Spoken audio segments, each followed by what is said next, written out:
자, 52페이지 20번 양어장입니다. 양어장. 자, 양어장 하면 뭐 물고기 기르는 곳이죠. 거기서 중요한 건 육상해입니다. 육상해. 육상, 거기다 동그라미 해놓으시고 육상해. 자, 육상에 인공으로 조성된 수산생물, 번식, 양식 위한 시설 갖춘 부지, 접속된 부속시설 부지 모두 양어장으로 하는데 반드시 육상에 설치되어야 됩니다. 왜?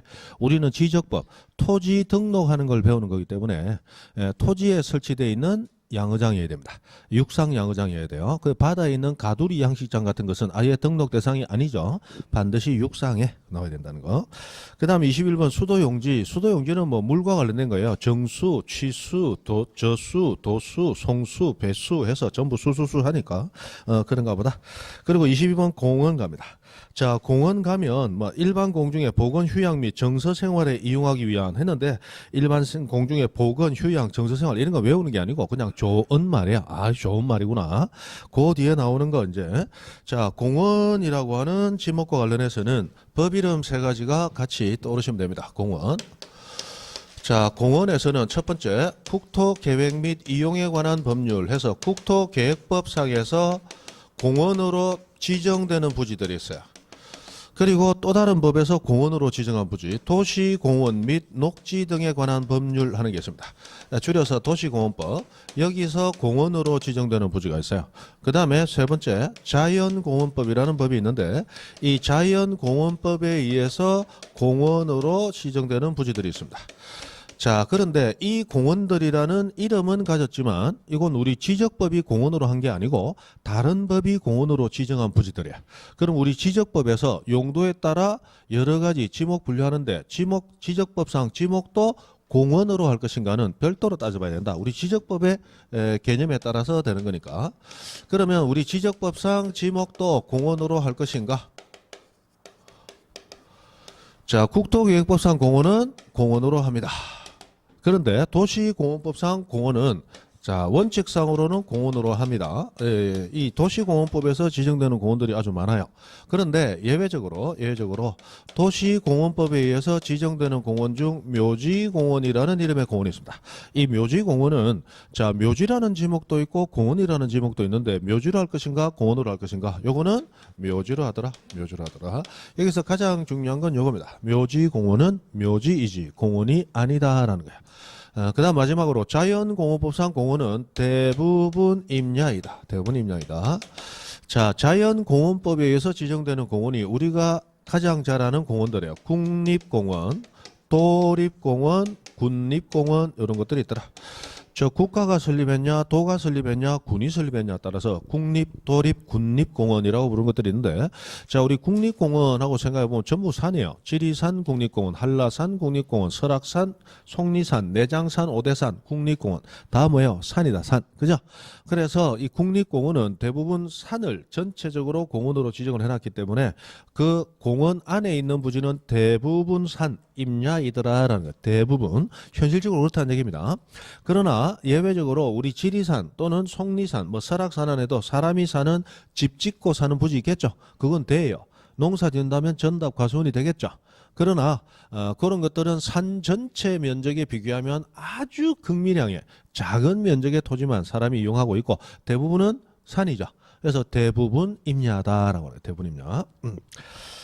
그리고 이 도시공원 및 녹지 등에 관한 법률에 의해서 지정되는 공원은 아주 많습니다. 뭐 근린공원, 어린이공원, 역사공원, 문화공원, 체육공원, 수변공원. 우리 부산에 저기 밀락동 가면 밀락동 수변공원 다들 가보셨죠? 그 밀락동 회센터 회 떠와가지고 거기서 회 한 잔 먹고 소주 한 잔 먹으면 그냥 신서이잖아. 그죠?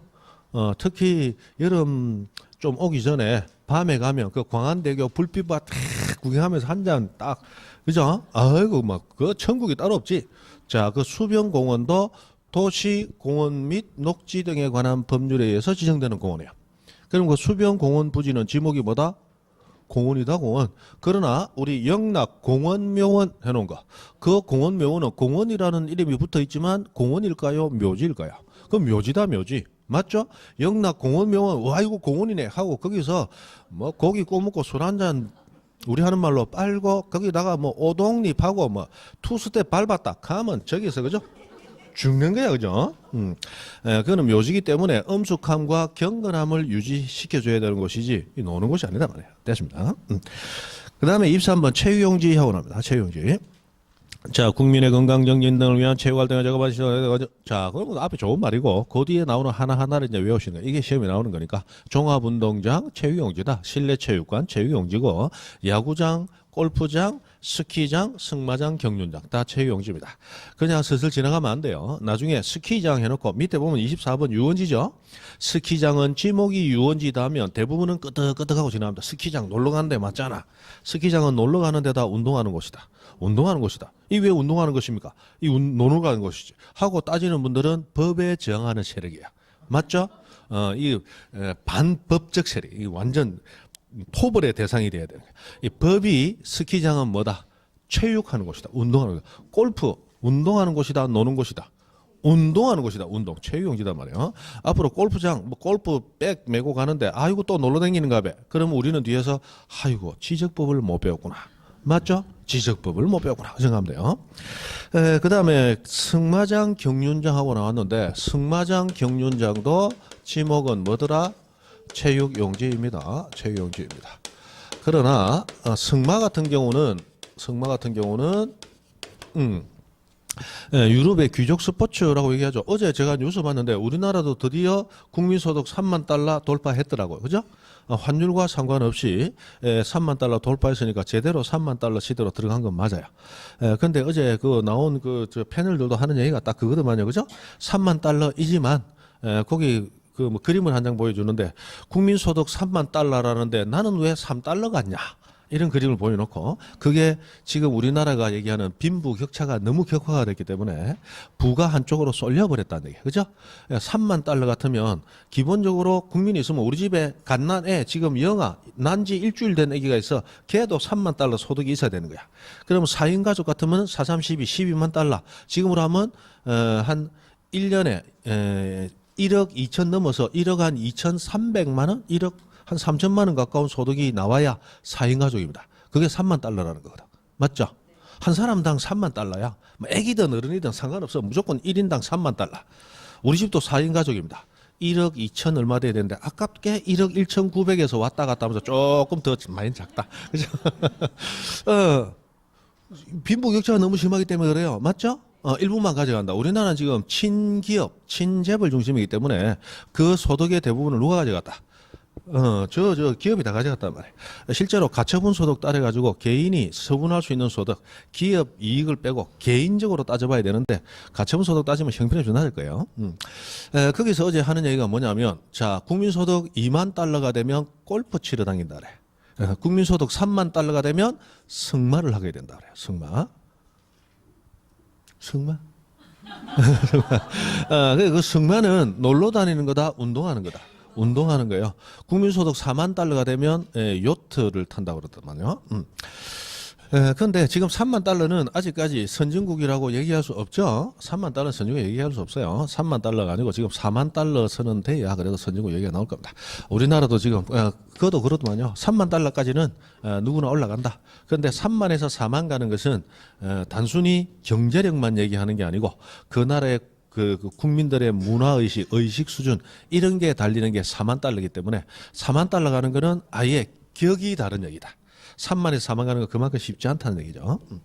우리는 4만 달러 가긴 가야 되겠죠. 가긴 가야 되는데 더 얻은 만 달러를 또 누군가 다 가져가면 안 되지. 골고루 나눠 가지는 사회가 돼야 되겠죠. 그래야 됩니다. 우리나라는 좀 너무 심해요. 대기업들이 너무 그 노블레스 오블리주 쪽팔림이 없어. 제가 보건대는. 그래서 돈이 많으면 돈이 없으면 못하는 사업 중화학이라든지 조선이라든지 자동차라든지 반도체 뭐 전자 이런 거 생산력 하는 거 그거는 대기업들이 해야 돼. 개인은 못해요. 그런데 개인이 먹고 살 수 있도록 동네 빵집 동네 커피숍 이런 거 건드리면 안 돼. 쪽팔리고 어째 그런 까지 다 하냐 이 말이에요. 맞죠? 내가 2만 원 자본을 가지고 그 사람들은 먹고 살아야 되는데 그것까지 다 해물라고 기도로 그게 우리나라 지금 현실적이단 말이에요. 그래서 우리나라 기업들이 욕을 먹는 거예요. 자동차하고 반도체 하는 거는 잘하는 거지. 너무 잘하는 거예요. 그런데 동네 빵집까지 그 잘못된 거다 이 말이에요. 그죠? 우리 미국의 월마트 같은 것은 마트를 만들어서 그게 큰 거예요. 근데 우리나라 이제 홈플러스니 이마트니 뭐예요? 대기업들이 들어와서 동네 상권 슈퍼 다 잡아먹었잖아. 그래놓고 또 슈퍼 잡아먹으려고 지금 뭐 GS 입사해가지고 지금 편의점까지 들어오잖아. 그러면 사람들이 뭐 먹고 살아? 결국 지발등 지같이 있는 거예요. 개인을 살려야 그 개인들이 자기들 물건을 사줄 거 아니에요. 아무리 우리나라 수출 기업이라고 해도 내수가 받쳐줘야 제가 탄탄하단 말이에요. 그런데 사줄 사람들 소득을 다 뺏어갖고 지만 먹고 살자다 나중에 같이 망해버린단 말이에요. 이 앞을 못 보고 좀 그런 게 있어서 그거 좀 잡기는 잡아야 돼. 제 생각은 그래요. 제가 만약 그 정도 돈이 있으면 동네 빵집 같은 거에 쪽팔려서 안 한다 그거. 그거까지 먹어서 어쩌려고 그러나. 맞죠? 그거 그래야 되거든요. 승마 이제 3만 따니까 승마를 가야 돼요. 우리 집에는 저하고 애 엄마는 승마를 못했지만 우리 집 애들은 승마를 다 했어요. 3만 달러 시대를 제대로 그래 하는 이유는 제가 있는 곳이 울산이고 울주군에 그 원전이 있습니다. 그래서 원전 지원금이 학교로 들어오면서 학교에서 승마를 6개월 동안 뭐 하고 이러면 뭐 돈이 몇십만 원 되는데 9만 원만 내라. 해라. 그래 간 거예요. 9만 원 내라. 아마 도시에서는 가면 한 100몇십만 원 들어야 될 거예요. 그런데 거기는 그런 지원이 좋아요. 겨울 되면 애들은 저는 스키라는 거 스키장 옆에는 가봤어요. 무주구춘동은 가봤으니까. 무주구춘동 가면 스키장 있잖아. 그러나 스키장에 출입은 해본 적이 없는데 우리 애들은 스키장 다 갔다 왔어요. 2박 3일. 돈 다 되죠. 다 되죠. 그냥 갔다 오면 돼. 이거 좋은데요. 그거 보면 참 선진국이 문턱에 있다. 이 생각도 들어요. 진짜 그렇거든요. 우리나라 사람, 지금 미국에 보세요. 미국에 그 셧다운 돼가지고 연방정부 셧다운 되다 나왔죠. 지금 임금 지급을 못 하잖아. 지금 한 달 지금 못하고 지금 2달째 가고 있는데 그 지금 공무원들이 뭐 하고 있어요? 점심 때 밥 먹을 돈이 없어가지고 무료 급식소 지금 찾아간단 말이에요. 미국은 이 복지가 그래도 세계적으로 복지가 잘 되는 나라는 아니야. 우리나라보다 복지가 훨씬 낫죠. 그래서 그 사람들은 돈이 있으면 미래를 위해서 모은다라는 생각이 거의 없어요. 그 돈 가지고 한 달을 잘 지내면 되는 거야. 다음 한 달에는 다음 한 달 소득이 있으니 그거 가지고 또 지내는 거예요. 그러니까 미국 사람들이 잘 살아서 외국 여행 다니는 거 아니죠? 수입의 전부를 뭐 하는데 자기를 위해 그냥 다 써버린다 이 말이야. 우리처럼 노후 대비하고 애들 장가갈 때 대비하고 이런 마음이 없단 말이야. 우리나라는 그게 너무 안 되기 때문에 우리나라 복지가 지금 처절하다 이런 얘기 하는 거야. 국민소득에 비해서. 그래서 복지 수준은 많이 좀 높아져야 되는 게 맞습니다. 맞는데 거기 써야 될 돈이 여러분 다 알죠? 여의도 가면 그 동그란 지붕 가진 거기서 인간들이 하도 그죠? 나쁜 짓도 많이 해갖고 지금도 봐요. 됐습니다. 자. 이 동영상에 남을 때 이런 얘기 하면 안 되는데. 자, 승마장 경유장. 자, 승마와 경유는 체육을 하는 곳입니다. 체육하는 거. 근데 조금 이따 우리 유원지를 배우는데 경마장은 지목이 뭐예요? 유원지입니다. 경마장은 유원지예요. 자, 승마는 무슨 운동이냐? 장운동 한다 생각을 해서 장운동. 승마는 말을 타면 계속 끄덕끄덕거리는데 이 말이 흔들어주면서 장을 틀어준단 말이에요. 그래서 장을 틀어주면 장운동이 잘 돼서 진짜요. 승마하는 사람은 한 달만 승마를 해도 숙병까지 다 빠진다. 숙병까지 장을 틀어주니까. 그래서 승마 취미 가진 사람 중에 변비 환자가 없다 그랬어요. 우리나라 승마가 국민 스포츠가 되면 이제 아락실 선전 없어진다 보면 돼.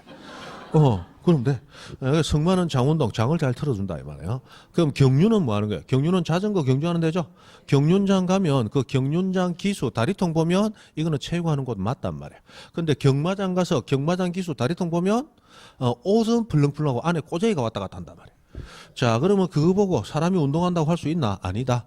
이 말다리 보면 말 근육이 튼튼하잖아. 그 말이 달린다고 체육한다고 해야 돼? 사람 중심으로 봐야 되잖아. 그죠? 그러니까 말 달리는 거 보고 우리는 천원 배팅하고 노는 곳이다 말이야. 경마장은 노는 곳, 유원지예요. 됐고, 그 다음에 체육용지에서 세 번째 줄 부속시설물의 부지이다. 다음에 다만 나서 다만 체육시설로서 영속성, 독립성이 미흡하는데 영속성이 미흡하다. 아까 영속성이 있어야 지목으로 등록된다고 그랬죠. 그럼 영속성이 미흡하면 지목으로 등록될 가능성이 없죠. 그래서 정구장 요거 체육용지를 하지 않는다. 왜? 정구장은 네트만 걷으면 그냥 맨 땅이 나오더라. 골프 연습장도 체육용지를 하지 않는다. 왜? 모기장 있으면 체육용지, 모기장 걷으면 맨 땅이단 말이에요. 그죠? 그래서 골프 연습장도 영속성이 없다. 그 다음에 실내 수영장. 실내 수영장은 대부분은 우리 영구적 건축물 안에 있기 때문에 지목을 대로해요. 왜? 실내 수영장은 대부분 사업 목적으로 개인이 많이 했단 말이에요. 그럼 실내 수영장 요번 달에 갔는데 다음 달에 못 가고 다다음 달에 가보니까 장사가 안 돼서 뭐로 바뀌어 있다? 실내 스탠드바로 바뀌어 있다. 맞죠? 실내 스탠드바로. 그래서 이거는 영속성이 없기 때문에 체육용지로 하지 않는다. 그냥 영구적 건축물지대로 한다 이 말이에요. 대로 한다. 그 다음에 체육도장 역시 마찬가지. 체육도장 우리 태권도 도장, 권투 도장, 유도 도장 뭐 그런 겁니다. 요즘은 뭐 이 격투기 도장 이런 것도 많이 생겼죠. 그런 체육도장, 실내 도장도 영속성이 없어요. 요즘 태권도 도장 가면 태권도 잘 가르쳐야 애들 많이 보냅니까? 가면 영어 단어 2개만 외워 보내도 터져나갑니까? 태권도 도장 갔더니 하나 둘 안 하고 원, 투 하고 하더라. 막 터져나간다. 그죠? 태권도 도장은 뭐 전부 과외 보내잖아. 그런데 갔더니 원, 투 못 외웠다고 뺨 한 대 때리다 하더라. 그 다음 달 가보면 태권도 도장한다. 원조 할매 국시집으로 바뀌어 있다. 바뀌어 있단 말이에요. 그래서 그것도 영속성이 없기 때문에 체육 용지로 하지 아니한다. 그냥 돼요. 체육도장 됩니다. 그 다음에 유수 흐르는 물을 이용한 요트장, 카누장은 그냥 하천이다. 하천. 이거는 뭐 그냥 하천이에요. 그 다음에 산림하는 야영장. 이거는 그냥 임야로 가는 거예요. 왜? 한 2달만 방치하면 바로 잡초가 자라서 임야로 언제든지 돌아가는 거야. 영속성이 없다는 얘기입니다. 그 정도 하시고 24번 유원지. 자, 일반 공중의 위락용 하는 거는 좋은 말이에요. 그죠? 그 다음에 수영장. 자, 수영장 조심하셔야 될 거. 수영장은 체육용지가 아니고 유원지입니다. 요즘은 우리 국민소득 3만 달러, 이 배에 기름이 좀 차 있으니까 배에 기름 빼러 수영장 간다라고 생각하는데 전통적 의미에서 수영장은 애들 데리고 가서 놀아라라고 풀어놓는 곳이에요. 수영장은 유원지입니다. 체육용지 하면 안 됩니다. 그 다음에 유순장 배 타고 놀아요. 낚시하고 놀아요. 어린이 놀아요. 동물 보고 놀아. 꽃 보고 놀아. 다 노는 거 맞죠? 그리고 민속촌은 사람 사는 곳이에요. 전통 가옥 보면서 즐기는 곳이에요. 전통 가옥 보고 즐겨 노는 곳이에요. 그 다음에 경마장 유원지다. 아까 체육용지 아니라 그랬어요. 그리고 그 세 번째 줄 중간에 다만 이 유원지로 될 수 있는 이런 시설물과의 거리 등으로 보아. 자, 거리가 멀기 때문에 요거는 별도로 봐야 되는 독립적인 것으로 인정되는 숙식 또는 유기장 또는 하천, 국어, 유지 등은 제외하고 요것들은 유원지로 하지 않고 별도로 해야 된다. 멀면 같이 포함 못 시킨다 이런 얘기니까 뭐 당연하고. 25번 종교용지 나왔습니다. 자, 아까 학교용지, 공장용지, 종교용지는 다 빨아들이는 스펀지와 같다고 그랬죠. 일반 공중의 종교의식을 위하여 예배, 법요, 설교 여기까지 되는데 제사는 유교와 관련있다 해서 종교용지. 그리고 그 다음 나오는 교회 사찰, 당연 종교용지 맞죠. 향교는 뭐하고? 역시 유교하고 관련 있는 시설물이죠. 그래서 향교부지도 종교용지가 되더라. 종교용지 됐습니다. 그 다음 26번 사적지. 자, 사적지에서는 다만하고 나오기 좀 중요한 게 있는데, 자, 사적지하고 나온 거. 사적지라는 지목은 일단은 역사적인 유적, 고적, 기념물이 있어요. 역사적인 유적, 고적, 기념물 이런 것들이 있습니다. 자, 이런 것들이 있는데 이런 것들이 문화재로 지정이 됐어요. 문화재 지정됐습니다. 그러면 사적지가 됩니다. 그러나 이 유적, 고적, 기념물이 어디에 있느냐에 따라서 지목이 달라질 수 있는데 이것들이 학교 용지 내에 있다. 그러면 사적지가 아니고 그대로 학교 용지예요. 자, 이것이 공원 안에 있더라. 그러면 그대로 공원 됩니다. 종교 용지 안에 있더라. 그대로 종교 용지가 돼버려요. 이렇게 된다는 거. 그러면 아까 우리 학교, 공장, 종교 용지 안에 있으면 다 학교, 공장, 종교 용지 된다고 그랬죠? 그럼 요거 해서 가버리고 공원 안에 있으면 공원이다. 우리나라의 역사적인 유적, 고적, 기념물은 거의 대부분 불교와 관련된 게 태반입니다. 맞죠? 불교 관련된 게 태반이에요. 유교와 관련된 것은 향교 정도 하고, 그 다음 뭐 우리 백자니, 청자니 하는 게 무슨 교와 관련 있는가 모르겠는데, 그거는 막 우리 민족 유산이겠죠. 자, 그런 것들은 보면 우리나라의 유적은 거의 대부분 불교 관련된 거야. 고려, 조선 해가지고 불교가 막 문화적으로 서럽기 때문에 유교라는 그 교는 그러나 향교 시설물 등을 제외하고 남아있는 어떤 사람이 손으로 쓴 그런 문학 작품들 제외하면 맞죠? 유형적인 뭔가는 별로 없어요. 오히려 불교 문화재가 많다. 이 불교 문화재는 거의 대부분 절 안에 있거나 또는 오래된 공원 안에 있거나 또는 아주 오래된 학교 안에 있는 게 많더라. 그래서 요거 안에 있을 때는 별도로 사석지로 하게 되면 너무 많이 씌어진다. 자, 우리 절에 들어가 봤다. 절에 들어가니까 절 마당에 탑 하나 있더라. 이거 무슨 문화재 몇 호. 뒤에 가보니까 스님들 부도 있더라. 무슨 문화재 몇 호. 안에 들어가니까 불상 있더라. 무슨 문화재 몇 호. 그러면 절 안에 사적지로 온갖 갈래갈래 다 잘라져야 돼. 그래가지고는 이거 공시 제대로 되겠어요? 그러니까 유적이 많은 곳은 아예 사적지로 하지 말고 그 전체 지목 하나로 가버리자. 우리나라 유적은 거의 대부분 어디 있다? 학교 안에, 공원 안에, 종교시설물 안에. 요거는 그대로 간다는 거야. 학공종 안에 있는 사적지 부지는 학공종이 돼버린다. 별도로 사적지로 하지 아니한다. 예전에 실제로 요건 나온 적이 있어요. 정교용지는 이거 응용돼서 나왔습니다. 속리산 법주사 내에 있는 속리산 법주사 정교용지입니다. 법주사 내에 있는 보물 제55 상사자 석등부지 지목은 1번 사적지, 2번 종교용지. 뭐다? 종교용지다. 종교용지. 그게 실제로 나온 적도 있습니다. 그 다음 21번 묘지. 자, 1번 사람 시체 유골이 매장된 묘지입니다. 그리고 도시공원 및 녹지 등에 관한 법률에 따른 묘지공원, 아까 묘지공원은 묘지이다. 요거는 법률 규정으로 이렇게 별도로 되어 있으니까 아주 중요하다고 그랬어요. 그 다음에 장사 등에 관한 법률에 따른 봉안시설, 이게 가장 대표적인 거. 요즘 유행하는 납골당 부지, 이런 것들 다 종교용지입니다. 그리고 세 번째 줄 마지막에 다만 묘지의 관리를 위한 건축물 부지는 지목을 뭐로 한다? 관리를 위한 주거용 건축물이란 말이에요. 그 다음에 28번 잡종지로 갑니다. 잡종지. 자, 잡종지는 가장 마지막에 나오는 지목이고 그 다음에 가장 시험에 많이 나왔던 거야. 잡종지는 안 나온 게 하나도 없습니다. 다 나왔어요. 자, 다음에 토지는 잡종지로 한다. 자, 해서 밑에 1번 봅니다. 갈대밭 잡종지. 갈대밭은 아무데나 오줌 싸는 잡종 같은 인간들 들어가는데 잡종지라고 그랬어요. 그죠? 실외에 물건을 쌓아두면 창고 용지가 아니고 잡종지입니다. 창고 용지가 되기 위해서는 보관하기 위한 시설물이 별도로 있어야 된다 그랬어요. 그리고 돌 캐내는 곳, 흙 파내는 곳, 돌 캐내는 곳 줄이면 채석장, 흙 파내는 곳 줄이면 토취장 이렇게 되죠. 이런 것 부지는 지목이 잡종지로 돼야 됩니다. 그러나 자 위에 줄 다음에 토지는 잡종지로 한다. 다만 원상 회복을 조건으로 돌을 캐내는 곳 또는 흙을 파내는 곳으로 허가된 토지는 뭐한다? 제외한다. 라고 해서 이거는 법률 규정에 의해서 딱 예시가 되고 있는데 요게 우리 아까 저번 시간에 배웠던 무슨 원칙? 영속성 원칙의 대표적인 예가 됩니다. 영속성 원칙 또는 일시 변경 불변의 원칙이라고도 불렀죠. 요거는 법으로 이해가 되고 있는 것 때문에 더 중요하다. 그 다음 다시 내려가서 흙 파내는 것 다음에 야외 시장. 자, 시장은 우리 대부분 점포를 가지고 시장이 열리죠. 이런 점포가 있는 시장은 지목이 됩니다. 아까 주거 점포 사무실. 대가 되죠. 그러나 야외 시장은 점포가 있어요, 없어요? 없어요. 노천 시장이죠. 요거는 잡종지입니다. 그 다음에 비행장, 우리 공항 다 잡종지고 공동우물 잡종지예요. 그 다음에 2번 영구적 건축물이 있더라도 좀 들어보면 뭔가 좀 변칙적이고 변종스러운 잡종스러운 것들이에요. 그래서 변전소, 송신소, 수신소 요런 영구적 건축물은 잡종지. 그 다음에 송유시설 아까 송유시설은 광천지에서 뭐한다? 제외한다. 광천지 아니라 그랬어요. 그 다음에 도축장 뭔가 잡종스럽죠?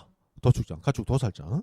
그 다음에 잡종스럽지 않은데 잡종인 거 딱 하나. 자동차 운전하고 뭔가 순종스러워 보이는데 잡종스럽다. 그죠? 잡종지. 여러분도 면허 다 있죠? 다 하고 갔다 왔었죠? 여러분도 한때는 잡종이었다가 개과 천선에 지금은 순종으로 돌아온 거예요. 한때는 다 잡종이었던 거예요. 그죠? 자동차 운전하고 지금도 가면 젊은 우리 이 총각 처녀들이 운전학원 가가지고 대기하면서 참 예쁘게 잘 하는데 그러나 겉보기에는 멀쩡해도 잡종들이야. 왜? 운전학원이 잡종지니까. 그 잡종들 가는 땅이란 말이에요. 그죠? 잡종 가는 땅이. 그 다음에 쓰레기 오물처리장. 당연히 잡종스럽죠. 잡스러워. 그리고 그 밑에 3번 다른 지목에 속하지 않는 토지 해가지고 잡종지입니다. 그럼 여태까지 우리가 나누었던 지목 어디에도 분류되지 않는 새로운 용도가 생겼다. 지목 뭐가 된다? 잡종지가 되는 거예요. 잡종지. 그래서 밑에 기역, 니은, 디귿, 리을 한 거, 그게 전부 잡종지인데, 요거 예전에 다 시험에 나왔던 거. 이게 전부 뭐에서 나오냐? 아까 얘기했던 지리 회신 해가지고 우리는 알지도 못하는 거 얄궂은 거 가지고 문제를 냈었습니다. 예전에는 이게 나오는데 요즘은 거의 안 나와요. 뭐 보면 별 게 다 있어. 뭐 여기는 없지만, 예비군 훈련장 부지도 잡종지예요. 예비군. 우리 예비군 하면 벌써 뭔가 좀 잡종스럽잖아. 그죠? 예비군 멀쩡하던 사람도 예비군복 입혀놓으면 좀 잡종스럽잖아, 그죠? 잡종스럽잖아. 저 멀리 아가씨만 지나가도 뭐 휘파람 부르잡고 잡종지. 예비군복 입으면 그렇단 말이에요. 뭐 잡종스러워. 됐습니다. 그 다음에 자 3번 지목의 표기 방법하고 났습니다.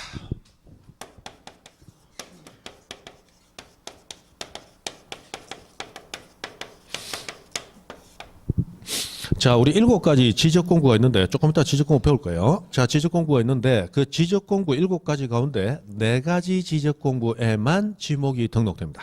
근데 지목을 등록시키는 방법이 조금 달라요. 우선 지목이 등록되는 장부는 토지대장 그리고 임야대장 요 2가지 대장하고 지적도 임야도라고 하는 2가지 도면에 지목이 등록되고 다른 지적공구에는 등록이 안 됩니다. 자, 여기만 등록되는데 토지대장, 임야대장에 등록되는 지목은 정식 명칭 그대로 기재가 돼요. 명칭 그대로, 정식 명칭 그대로. 자, 그런데 우리 교재에 보면 동그라미 양가로 1번, 동그라미 1번, 55페이지 밑에 1번, 동그라미 1번 토지대장, 임야대장에는 코드 번호와 명칭 그대로 정식 명칭 등록한다. 이래 나왔죠. 그럼 그 정식 명칭이라는 게 우리가 배웠던 그 지목 그대로야. 전, 답 한 글자씩이고 과수원 3글자고 그 글자 그대로가 정식 명칭입니다. 자, 코드 번호라고 하는 것은 앞에 나와 있는 그 번호예요. 우리 처음에 소개되는 지목이 전입니다. 전 앞에는 1 돼 있고 두 번째가 답이고 답에는 앞에 2라고 돼 있고 3과수원 4목장용지 해서 쭉 내려가거든요. 이런 것들이 코드 번호라고 하는 거야. 근데 코드 번호 뭐 적힌 답만 알면 되고 뭐 3번이 뭐고 뭐 28번이 뭐다 알 필요 없다. 그런 식으로 안 나오니까 됐고. 자, 해서 정식 명칭 그대로 등록됩니다. 대장은 하나의 필지마다 대장이 별도로 하나씩 만들어져요. 그래서 글자 수가 좀 많더라도 기재하는데 전혀 문제될 게 없습니다. 그러나 도면에는 우리 지도라는 것은 한 장 안에 많은 토지들이 모양이 담겨 있고 그 칸이 적기 때문에 여러 글자를 적을 수 있는 빈 여백이 많지 않아요. 그래서 지적도 임야도에는 부호로 표기한다. 이렇게 되어 있는데 부호를 따로 만드는 게 아니고 글자 수 한 글자만 적어준다는 얘기야. 그러면 자, 2글자로 된 지목이 있더라. 그러면 한 글자만 적는다. 첫 글자 적을 거냐, 두 번째 글자 적을 거냐. 이제 그게 문제된다는 거예요. 자, 그러면 원칙은 뭐로 적느냐? 두 문자. 자, 한 글자 적는다며요. 이 두는 하나, 둘 할 때 두가 아니고 머리 글자를 적어준다는 얘기예요. 그래서 머리 글자 과수원 같은 경우는 대장에는 과수원 다 적어줘요. 도면에는 한자만 적어요. 몇 번째 글자? 첫 번째 글자 과하고만 적는단 말이에요. 그러면 3과 돼 있으면 3번지는 지목이 뭐다? 과수원이다 라고 하는 걸 나타내는 거예요. 이렇게 적는 게 24개가 있고 예외적으로 차 문자 우리 두 번째 자녀는 차남 차녀라고 부르잖아요. 그죠? 이 차 문자 쓰는 게 4개가 있습니다. 그러면 차 문자 쓰는 거 4개만 알면 나머지는 다 머리 글자니까 외울 필요 없죠. 4개만 외우면 돼요. 이 4개 쓰는 것이 장차 천원하고 나오는 거다. 장차 천원. 장 공장 용지, 차 주차장, 천 하천 원 유원지. 이 4가지는 첫 글자가 아니고 두 번째 글자를 씁니다. 어디에 적을 때? 도면에 적을 때. 자, 공은 공원도 있어서 구분해야 됩니다. 주는 주유소 용지가 있어서 구분해야 돼요. 유는 유지, 유원지 2개가 있으니까 구분해야 됩니다. 그래서 두 번째 글자 쓰는 거예요. 하는 공통되는 건 없는데 우리 전통적인 개념이 하보다는 개천에 놀러 간다 해서 천이 신수가 돼서 천을 쓴다고 그래요. 해서 공장은 장, 주차는 차, 하천은 천, 유원은 원 해서 하늘천 따지하고 천자문 해듯이 공장, 장, 주차, 차, 하천, 천, 유원, 원 들었다 합니다. 공장, 장, 주차, 차, 하천, 천, 유원, 원. 자, 그러면 문제가 실제로 이런 식으로 나온단 말이에요. 자, 장, 3, 공, 4, 주, 5, 차 이렇게 나온단 말이에요. 이렇게 나와놓고 뭐라고 문제가 나오느냐. 자, 도면상 5번지는 지목이 주차장으로. 맞죠? 그래 놓고 도면상 3번지는 지목이 공장 용지로서. 맞아, 틀렸다. 틀렸다. 공 나오면 그 공원이고 공장 용지는 공장장으로 나오는 거야. 그래서 3번지, 2번지가 공장 용지인 겁니다. 맞죠? 그래서 공장장 주차차고 외워놔야 돼. 그냥 장차천음만 외우니까 옛날에 뭐라고 나왔냐. 다음 중 도면에 표기하는 부호의 연결로서 틀린 것을 내놓고 목장, 용지, 장하고 구분해놨어. 그러니까 장차천음만 외우면 목장이니까 장 틀린단 말이에요. 공장장 주차차 하천천 유한원 됐다 외워요. 그러면 자 11번지 유 12번지 원 돼 있더라. 그럼 11번지는 유원지이고. 맞다, 틀렸다? 틀렸다. 유원지 나오면 유원원 바로 떠올라야 된다. 유원지는 원으로 기재하는구나. 12번지가 유원지구나. 11번지는 그럼 뭐예요? 유지가 되는 거죠. 그래서 공장장 주차차 하천천 유원원 들었다 외웁니다. 됐고 57페이지 면적으로 갑니다. 면적.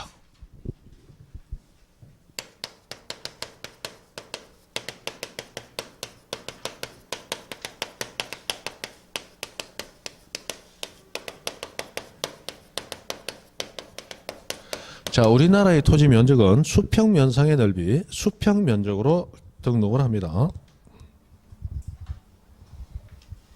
그래서 우리나라의 면적은 경사 면적도 아니고 입체 면적도 아니에요. 자, 이런 산이 있다. 이런 산이 있을 때 측량 기계를 가지고 와서 어떻게 측량하느냐? 산이 이렇게 쭉 가다가 꺾어지는 점, 요 점들을 측량을 해요. 측량을 해가지고 이 점들의 위치만 측량해가지고 도면에 등록할 때, 자, 그 토지 모양이 이렇게 경계점 끊어놓고 직선으로 쫙쫙 연결해 버립니다. 자, 그러면 토지의 평면상의 모양은 나왔어요. 이 토지가 얼마나 높이 있는가라는 입체적인 경사는 도면에서는 안 나타나죠. 이래 놓고 실제 토지 면적은 토지 옆에서 토지를 보면서 재는 게 아니고 토지 면적은 도면상에서 측정을 합니다. 자, 대한민국의 모든 토지는 도면에 100% 등록이 되어 있어요. 그런데 그 중에 지가가 높은 일부 토지는 좌표로도 등록이 되어 있습니다. 다시 대한민국 모든 토지는 도면에 다 등록되어 있습니다. 그 중에 일부 토지는 도면을 등록되어 있는 그 기본 상황 이외에 별도로 뭐로도 좌표로도 등록이 되어 있습니다. 그럼 다시 좌표로 등록된 토지는 도면에도 등록되어 있다. 도면에는 등록이 안 되어 있다. 도면에도 당연히 등록은 되어 있습니다. 자, 대한민국 모든 토지는 도면에 다 등록되어 있어요. 그 중에 일부는 좌표로도 별도로 또 등록이 되어 있는 겁니다. 그러면 면적을 잴 때는 어디서 재느냐? 도면에 등록된 토지는 도면상에서 면적을 측정을 해요. 좌표가 있는 토지는 좌표를 이용해서 면적을 측정합니다. 이렇게 하는 거예요. 자, 그런데 도면상에서 측정할 때는 전자면적 측정기법이라는 이름의 측량법을 쓰고, 좌표를 이용할 때는 좌표 면적 계산법이라는 이름의 측량법을 씁니다. 뭐 계산한다라고 되어 있는데 우리 면적과 경계와 좌표는 측량으로 정해진다. 저번 주에 얘기했죠. 자, 우리 토지 표시 6개 가운데 측량으로 정해지는 거 3가지예요. 뭐 있어요? 면적, 경계, 좌표 3가지는 측량으로 정립니다. 그래서 이것도 다 측량하는 거예요. 자, 그러면 도면상에 측정한다. 전자면적 측정기법. 좌표 이용한다. 좌표 면적 계산법 나왔는데 이름만 아시면 돼. 기술적으로 어떻게 하느냐는 우리는 전혀 알 필요 없습니다. 시험에 안 나와요. 그럼 어떻게 나오느냐? 이렇게 나옵니다. 좌표를 이용해서 면적을 측정할 때는 전자면적 측정기법에 의한다. 맞다, 틀렸다. 틀렸단 말이에요. 그것만 우리는 연결해서 알면 됩니다. 그러나 앞으로 우리 도면의 정밀도, 그 다음에 면적의 정밀도를 알기 위해서 전자면적 측정기법만 잠깐 설명드리면, 자, 이 도면상에서 이 면적을 어떻게 재느냐? 전자면적 측정기라고 하는 면적을 자동으로 계산하는 측량기계가 있단 말이에요. 그거 가지고 이렇게 끝에 요 발동이 도르래처럼 달려 있고, 이 축척에 따라 축척을 변경시키는 이 눈금자 달려 있는 이 부분이 붙어 있어요. 그거 가지고 요걸 한 바퀴 선을 따라 쫙 굴리면 자동으로 면적 계산돼 나오는 기계. 그게 전자면적 측정입니다. 그럼 면적을 계산할 때 한 번만 계산하느냐? 안 해요. 이걸 2번 굴려서 평균값을 면적으로 등록한다. 이렇게 됐습니다. 자, 무슨 얘기냐? 여러분 선 하나 긋고 다시 한번 그 선하고 똑같이 한번 줄 꺼보세요. 그 선하고 똑같이 꺼지는가, 그 선이 조금 굵어지든가 두 선이 되든가. 조금 굵어지든가 두 선이 돼버리죠. 즉 똑같이는 거의 안 굴러진다. 사람은 기계가 아니니까. 그래서 재다가 약간씩 오차가 있을 수 있다라는 걸 전제로 하고 있어. 그래서 어떻게 한다? 두 번을 재서 평균값을 면적으로 등록하는 거야. 그럼 다음에 쟀을 때는 처음 잰 거하고 똑같은 값이 무조건 나온다? 조금 달라질 수도 있다. 조금 달라질 수도 있어요. 그래서 우리 법은 면적은 조금씩 오차가 있을 수 있다는 걸 전제로 하기 때문에 오차 허용 범위라는 것까지 정해놓고 있습니다. 자, 다음에 쟀더니 면적이 요만큼 나왔더라. 그런데 요만큼의 오차는 법이 허용하는 범위 내다 하는 허용 범위를 정하는 복잡한 사술식이 있어요. 뭐 루트가 어떻고 제곱이 어떻고 하면서 계산하는 법이 있어. 그것까지는 우리가 알 필요 없고 해서 일단 우리나라의 도면은 정밀도가 조금 떨어진다. 그리고 정밀도 떨어지는 도면에서 측정한 면적조차도 조금씩 오차는 있을 수 있다. 즉 정밀도는 조금 떨어진다라는 걸 전제로 하고 그래 앞으로 공부하는 데 좀 도움이 되고 이해가 됩니다. 자, 해서 일단 도면상에서 전자면적 측정기 좌표 이용할 때는 좌표 면적 계산법. 좌표는 우리나라에서 제일 정밀하죠. 그래서 좌표 면적 계산법으로 나온 게 그래도 가장 정밀하고 이거는 앞뒤에 오차가 있으면 안 된다를 전제로 한다. 뭐 그 정도만 생각하시고 자 이렇게 됩니다. 그래서 뭐 이래 되는 거예요. 그렇다면 우리나라는 산이 있다. 그러면 산 올라가면서 그 경사면까지 면적으로 계산 다 해준다 안 해준다? 안 해준다. 안 해준다. 만약 그것까지 면적으로 계산해주면 그러면 산 사지 말고 우리 뭐 집 팔고 땅 팔고 다 팔아가지고 어디 산다? 서울 명동 앞에 그죠? 옛날 상업은행 지금 상업은행 말고 다른 은행이 있는 모양이던데 그 앞에 부지 딱 한 평만 사면 돼. 그 한 평 사는데 아마 우리 아파트 팔고 땅 팔고 다 해야 될 거야. 맞죠? 지금 명동에 우리나라 제일 비싼 부지가 지금 공시지가가 제곱미터당 2억 가까이 돼. 제곱미터당. 우리 한 평이 3.3 제곱미터잖아. 맞죠? 그것도 공시지가야, 공시지가. 부르는 거는 더 높을 거다. 그 한 평 사기 위해서 막 7, 8억 줘야 될 거야, 최소. 맞죠? 그러면 막 5만 거, 떼만 거 다 팔아가지고 그거 사갖고 그 자리 궁디 딱 붙이면 내 땅이야. 딱 뻗어 딱 하면은 이 팔떼기 탁 잘라내본다고. 이거 네 땅 아닌데 넘어왔다. 맞죠? 자, 그 땅 샀어. 그리고 돈 벌려면 어쩌면 됩니까? 그 다음부터 옆집에 다른 사람 집에 흙 퍼와서 쌓아 올리면 만약에 그 경사면까지 면적으로 다 계산을 해준다면 맞죠?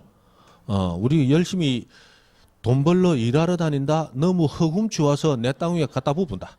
흙훔치 와서 내 땅 위에 갖다 부지 뭐 한 평 7억 이마에 쌓아 붙다. 이거 몇 평이야 이거? 이건 돈 버는 게 아니다.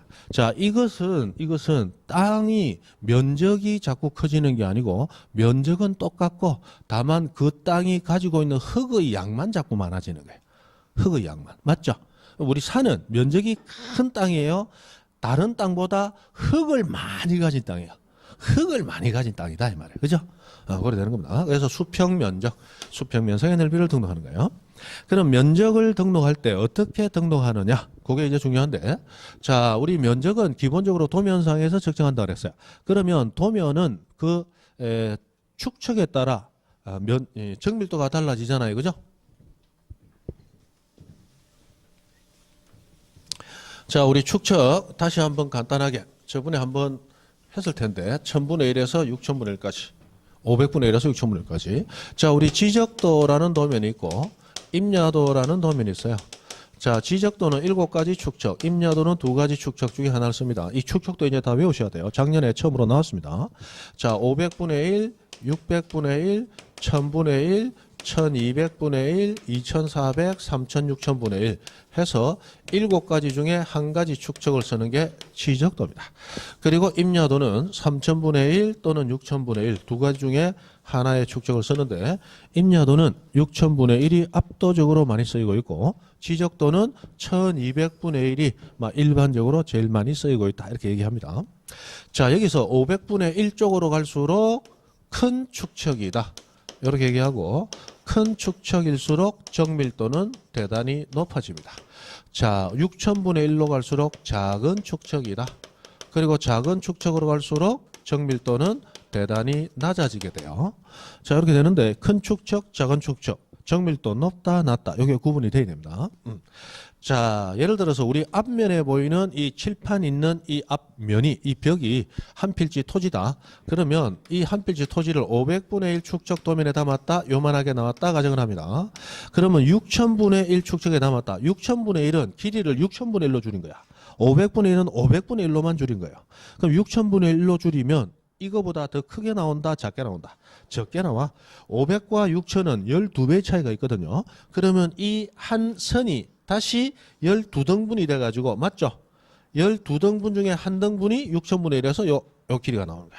요 길이도 12분의 1 해서 열어내면 요만하게 나온다 이 말이에요. 요만하게. 좀 크나?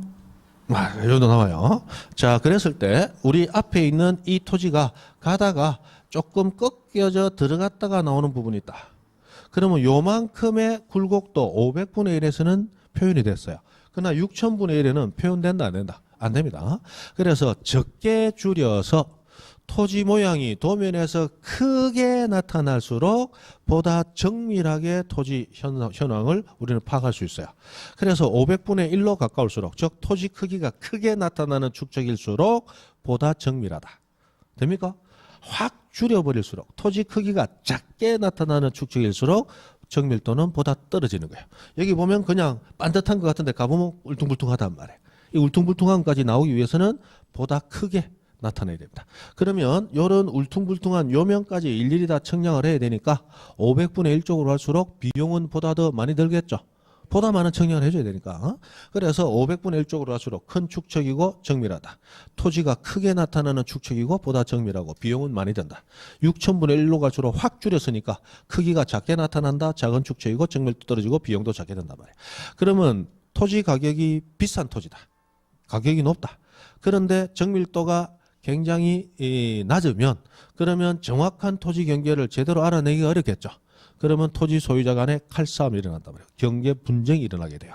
그래서 토지 가격이 높을수록 보다 정밀도 높은 도면에 담아주는 겁니다. 토지 가격이 낮으면 약간 정밀도가 흐트러져도 뭐 한 평 해봐야 돈 몇 천원 만 원 하는데 그 뭐 이웃이 간에 뭐 소주 한 잔 얻어먹고 끝내지 뭐 조금 경계가 뭐 하더라도 잘 안 싸우고 양보도 할 수 있어요. 그래서 토지 가격이 낮을수록 정밀도가 낮은 도면 이런 식으로 간다 생각하시면 돼요. 자, 이렇게 돼 있단 말이에요. 그러면 우리나라는 면적을 측정을 할 때 일단 기본적으로 도면을 이용한다. 그러면 가장 정밀한 도면 500분의 1, 그 다음에 600분의 1 두 가지가 있죠. 그 다음에 그보다 낮은 1000분의 1에서 6000분의 1까지 이렇게 두 가지 도면에 나눠서 자, 500분의 1이나 600분의 1 축척 도면에 등록된 토지는 굉장히 토지 크기가 크게 나와 있기 때문에 면적도 보다 정밀하게 잴 수 있겠죠. 그래서 면적을 등록하는데 그 면적 등록할 때 단위가 0.1 제곱미터 단위까지 등록을 해줍니다. 소수점 한 자리까지 등록을 해줘요. 그러나 정밀도 낮은 도면에 있는 것은 1제곱미터 정수로만 등록을 해줘요. 요거는 그 도면의 정밀도가 다르기 때문에 면적 정밀도도 달라진다는 거예요. 자, 그런데 실제로 측정을 했을 때는 이렇게 정확하게 재는 게 아니고 그 아래 자리까지 측정을 해줍니다.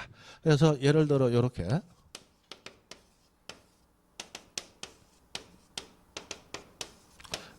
측정을 해줘요. 자, 이렇게 측정을 했는데 지금 우리가 보는 이 면적은 그러나 0.1까지만 등록이 되는 거죠. 그러면 등록되는 기준 단위는 노란선 앞까지야. 그러면 노란선 뒤의 숫자는 등록되는 단위가 아닌데 측정을 했다, 그죠? 자, 이 수를 끝수 또는 단수라고 부르고 이 끝수나 단수는 처리를 하는 겁니다. 끝수, 단수 처리를 해요. 어떻게 처리하느냐? 이 처리 방법은 우리나라처럼 이 학력 수준이 높은 나라에서는 안 배워도 다 알더라 이 말이야. 자, 이 끝수가 5를 넘어서 6, 7, 8, 9 하고 나왔다. 버린다, 올린다. 올린다, 그죠? 올려서 7 이렇게 등록해요. 365.7. 자, 끝수가 4, 3, 2, 1 이처럼 5보다 적더라. 올린다, 버린다. 버린다. 그대로 0.6으로 등록시킵니다. 자, 문제는 끝수가 5로 끝났을 때요. 이 5로 끝났을 때는 우리 학교에서는 4, 4, 5, 2해서 4 이하는 버리고 5부터는 올린다 이렇게 돼 있잖아요. 그거는 어릴 때 배우던 거예요. 지금은 성인이기 때문에 그건 좀 달라져야지. 그래서 이 5는 앞자리 수에 따라서 올리느냐 버리느냐가 결정이 됩니다. 자, 그럼 어떻게 하느냐? 이 앞자리 수가 뭐냐 따라서 5는 버릴 때도 있고 올릴 때도 있다 해서 4, 4, 5, 2이 아니고 5, 4, 5, 2 원칙에 따라 처리한다. 이렇게 돼요. 자, 그러면 5는 언제 버리고 언제 올리느냐? 그것은 그 앞자리 수가 여기서는 6이죠. 그 앞자리 수가 0이 오거나 짝수가 오면 5를 버립니다. 5를 버려요. 이게 5, 4 원칙이고 앞자리 수가 홀수일 때는 5를 올린다. 이게 5, 2 원칙이에요. 그래서 5는 버릴 때도 있고 올릴 때도 있는데 5는 언제 버리고 올리느냐? 앞자리 수가 홀수냐 짝수냐에 따라 달라진다. 앞자리 수가 홀수일 때는 5를 올려서 앞자리 수를 무슨 수로? 짝수로. 앞자리 수가 짝수일 때는 5를 버려서 그대로 앞자리 수를 짝수로 해서 자 5를 버리니까 짝수이 될 거고 홀수일 때는 5를 올려주니까 짝수 될 거고 맞죠? 그래서 5, 4, 5, 2법을 적용한 결과는 5 앞자리 수를 무슨 수로 만든다? 짝수로 만드는 법칙이다. 이렇게 생각하시면 돼요. 그래서 이렇게 합니다. 그러면 이때 앞자리 수가 6 짝수니까 5를 어떻게 한다? 버린다. 그죠? 그러면 자 365.65.55.45 0.35 요래 나왔다. 이게 500분의 1 또는 600분의 1이다. 그러면 이 5를 어떻게 처리하느냐? 자, 앞이 짝수니까 버려. 앞이 홀수니까 올려서 6 맞죠? 자, 앞이 짝수니까 버려서 그대로 짝수. 홀수니까 올려서 짝수. 맞죠? 짝수로 만들어주는 법칙이다. 요 밑에는 선만 앞쪽으로 한 칸 올려주면 되겠죠? 맞죠? 그리고 이 끝수는 한 자리를 주는 경우도 있고 두 자리를 주는 경우도 있어요. 두 자리를 주는 경우는 다음 과정에서 하면 되죠. 일단 한 자리만 하시고 두 자리는 탄탄히 하면 돼요. 자, 이렇게 되는데 여기 500분의 1은 어디서 만들어지느냐? 아무 데서나 만들어지는 게 아니고 좌표가 비치된 지역에서 만들어지는 게 원칙 500분의 1입니다. 그래서 500분의 1은 다른 말로 이렇게도 표현해요. 경계점 좌표 등록부라고 하는 거. 요거 나중에 배웁니다. 이 좌표 등록부라고 하는 요거 또 하나의 지적 공부인데 요게 비치되는 지역은 지적도도 같이 비치하는데 이 지적도의 축척은 몇 분의 몇? 500분의 1입니다. 500분의 1. 그래서 이렇게 된다는 거. 그래서 요렇게 면적에서는 아까 얘기했던 이 여기 나오는 전자면적 측정기법, 그 다음에 좌표면적 계산법, 수평면상 넓이다. 그리고 여기 나오는 면적 등록과 관련해서 5, 4, 5, 6 하는 원칙과 관련된 요것이 이제 문제로 나옵니다. 자, 그리고 이 면적 등록 단위는 최소 등록 면적이 되기도 해요. 최소 등록 면적. 자, 무슨 얘기냐? 500분의 1이나 600분의 1에 등록된 토지가 분할되다가 도로에 수용이 되고 어쩌다 보니까 조그마한 토지가 면적이 아주 작게 남았어요. 면적이 아주 작게 남았어요. 없는 건 아닌데 면적이 아주 작아. 근데 계산을 해보니까 얼마 나왔냐? 0.04제곱미터 이렇게 나왔습니다. 짜투리 남았다는 얘기예요. 자, 그러면 요거는 500분의 1에 등록되어 있으니까 어디까지 등록돼요? 여기까지. 그러면 끝수 4는 올린다 버린다. 그러니까 면적이 얼마 나왔어? 0.0제곱미터. 자, 그럼 예를 들어 연산동 501번지는 면적이 0제곱미터다. 이래 등록해놨다. 0제곱미터는 토지가 있다는 얘기다, 없다는 얘기다. 없다는 얘기다. 그런데 등록되어 있다. 있을 수 없잖아요. 맞죠? 단순 계산으로는 이렇게 등록이 돼야 되겠지만 그러나 0이라는 건 아예 토지가 없다는 얘기가 없으면 등록이 안 돼야지. 그러니까 어쩔 수 없다. 얼마로 등록시켜 주느냐. 계산과는 상관없이 여기 등록된 토지는 면적 등록하는 단위가 0.1이죠. 그럼 0.1로 등록할 수밖에 없다는 거야. 실제 토지 면적과는 조금 오차가 있더라도. 그러면 밑에 등록된 토지들은 얼마로 등록해야 돼? 1제곱미터. 아무리 적게 남아있는 토지라 할지라도 여기는 이렇게, 저기는 저렇게, 여기는 등록을 시켜줘야 되니까 최소로 등록되는 면적이 요런 등록 단위가 되더라. 최소 등록 면적이 되기도 한다는 얘기입니다. 그죠? 자, 그게 면적에 대한 얘기입니다. 면적 그 정도 하시면 돼요. 나머지는 됐습니다. 뒤에 가보면 뭐 별 어려운 얘기 나오는데 됐고. 자, 60페이지 경계로 갑니다. 경계. 이거 뭐 하다 시간이 빨리 가노? 빨리 가네.